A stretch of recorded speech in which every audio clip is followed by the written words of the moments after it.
After President George W. Bush had debated Democratic nominee John Kerry, a blurry photo of Mr. Bush taken from behind ignited claims he'd been wearing a wire during the debate.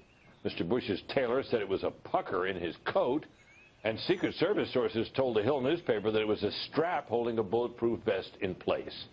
But the conspiracy theories, never quite went away. Now, as we reported last week, they are back again, this time about Hillary Clinton at the debate, and our report last week did not succeed in dampening them. For the latest theories, here's Fox News Chief Washington Correspondent James Rose. James? I go, what is Lester Holt doing? Something's wrong with his earpiece. With only days to go until the second Trump-Clinton debate, many remain focused on the first one, with fresh allegations of conspiracy sprouting like weeds. Alex Jones of Infowars.com zeroed in on moderator Lester Holt of NBC News. Back this up 30 seconds. He's saying, say that again, say that again. It is an earpiece, not a lav. So say it again? Review. Yeah, the debate commission said no earpieces. He's clearly getting orders when he attacks Trump later. And then they put the earpiece back in, they clip it back on his collar and put it back on. These people think we're such morons. In fact, the Commission on Presidential Debates published no rule forbidding the moderator from using an earpiece, only one that forbade anyone to speak to Holt through that earpiece who was not Marty Slutsky, the Commission's executive producer since 2000. Notice a light inside her podium there. Still, other theories have focused on the podium used by Democratic nominee Hillary Clinton, with some pointing to what seemed like an inordinate amount of attention paid to it in the minutes preceding the main event, and others suggesting Clinton benefited from a built-in teleprompter, sending her talking points in real time, complete with a controller of some kind. Look at Hillary's podium. There's a light that is turned on right now.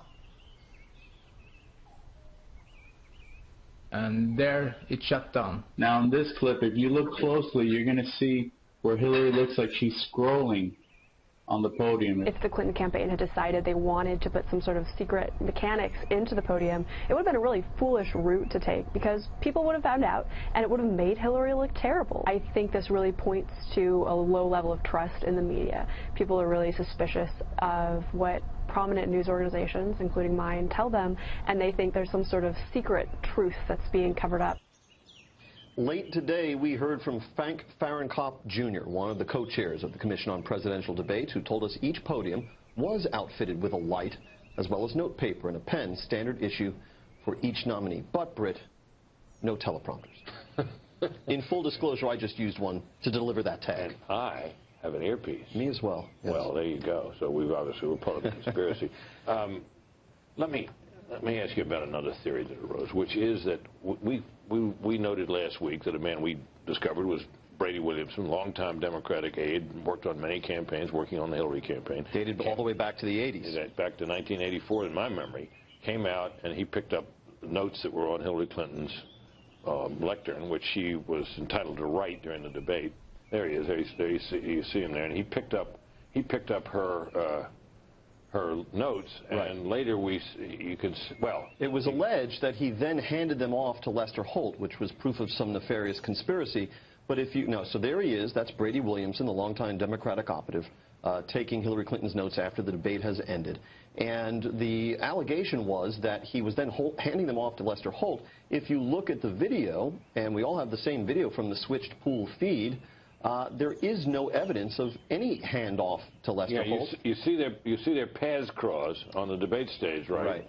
But you don't see a handoff. No. And even if what was he handing off?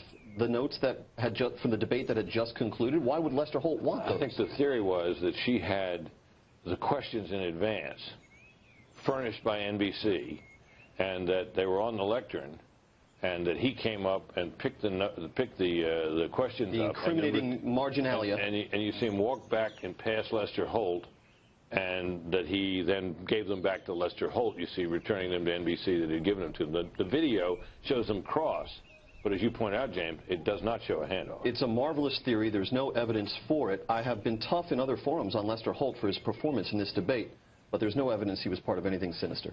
James, thanks very much.